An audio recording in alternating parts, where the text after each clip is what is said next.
Welcome to Guide Guru. We hope this video helps. In this video, I will show how to prepare moringa oil at home. Start by collecting dried moringa seeds or leaves and a neutral carrier oil like jojoba or sunflower. Clean and dry all equipment, then crush the seeds or gently bruise the leaves to release oils.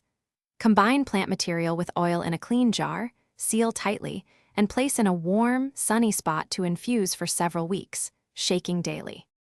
Begin by weighing your moringa seeds or leaves and measuring oil at a 1:5 ratio to achieve a balanced infusion. Chop or crush plant material to increase surface area and transfer it into a sterilized glass jar.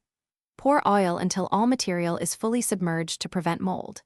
Seal the jar and label it with the start date, then place it somewhere warm and sunny to infuse, shaking it gently every day.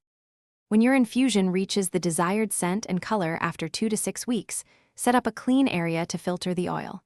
Use a fine mesh strainer or several layers of cheesecloth and press gently to extract as much oil as possible. Transfer the filtered oil into a dark glass bottle, label it with the date, and store it in a cool, dark place. Always patch test a small amount on skin before regular application. Thanks for watching. Consider subscribing if we helped you today.